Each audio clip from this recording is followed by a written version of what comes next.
Hi, I've been playing D&D for the last 5 years and been DMing for the last 4, and I just watched Dungeons & Dragons Honor Among Thieves. I really liked the movie. It was super fun and actually felt like a game of D&D. Well, some games of D&D. Depending on your DMs or your player's playstyle, you can have games which are totally dissimilar to the movie. So today I'm going to go through a few things that you can do to make your games feel more like Dungeons & Dragons Honor Among Thieves. Spoiler warning. You have been warned. Do higher level adventures. Okay, so you turn to the right and you see a direwolf. Everyone, roll initiative. Okay, I'm gonna attack the direwolf with a 12. Sorry, you missed. The direwolf's going to attack and hit for 15 damage. Oh, I'm dead. What? Most people starting a D&D game will start at level 1, or more experienced players may start at level 3 to get those subclasses. This makes sense as you want all of your players' abilities to grow over time with each other. However, it is commonly known that most D&D games never make it far enough into these higher levels. Instead, try starting at level 5 or even higher.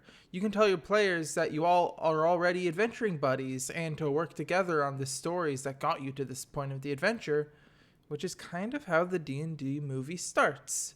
By starting at a higher level, you can give your players more powerful magic items without breaking combat, as well as challenge the party with potentially world-destructive enemies. For context, according to D&D Beyond, the main bad guy of the movie has a combat rating of 15.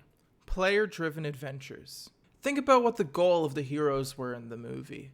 It wasn't to stop Sophina. It wasn't to get rich off of all the gold they could steal. It was to save the Bard's family. It was for Simon to prove himself. It was for Doric to save her home. Each player or character had a personal connection and a reason to go on this quest. So try to attach your own players to your own game. Let them know the basic premise of the game and ask them to come up with a reason on why their character would be attached. Does your player struggle to come up with a reason? Ask them if they want to have a personal past with another player, a player close enough that their character would follow through with the quest to help the friend. That was basically Holga's motivation throughout the movie to help Edgin. Okay guys, so the campaign we're going to be playing today is going to be about vampires. Dude, come on man, don't spoil the game before we even play it. So, I want each of you to create your characters with in mind that your character should hate vampires. Oh, what if we play brothers whose parents were killed by vampires in our childhood? You know what? Actually, that sounds really fun. Let's do that. Use more flavor. You guys turn to see your exit cut off by 3 vampires. What do? Oh, I'm gonna attack with my sword for 12 damage.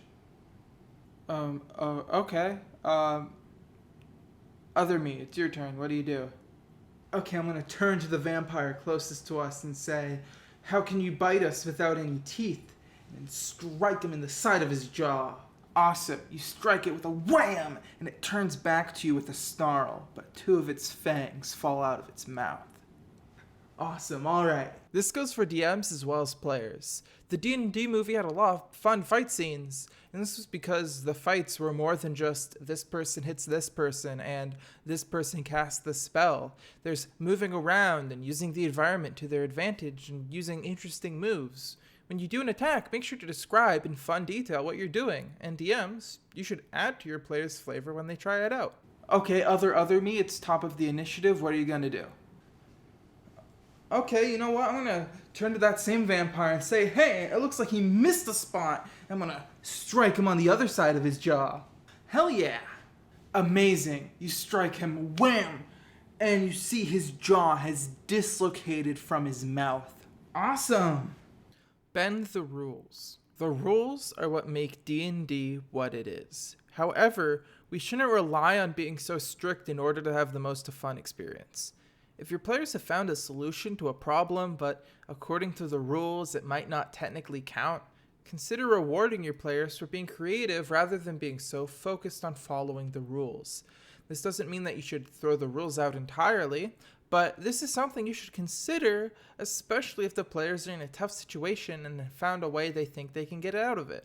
And if you can't decide, just make them roll for it. So you walk into the room and see 5 chests. From the guard outside, you know that 4 of these are regular chests, but one of them is a mimic. What do you do? Okay, I'm gonna cast Burning Hands. It'll destroy all the chests. However, we will set the mimic on fire.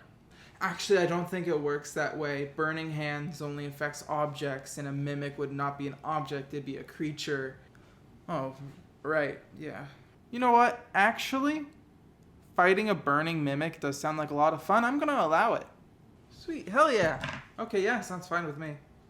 And there we go. Those are just some of the ways that you can make your games feel more like the new Dungeons & Dragons movie. If you're new to D&D and want to learn more about the hobby, I have a series of videos about learning the game, so click on that playlist to the side if you want to see more.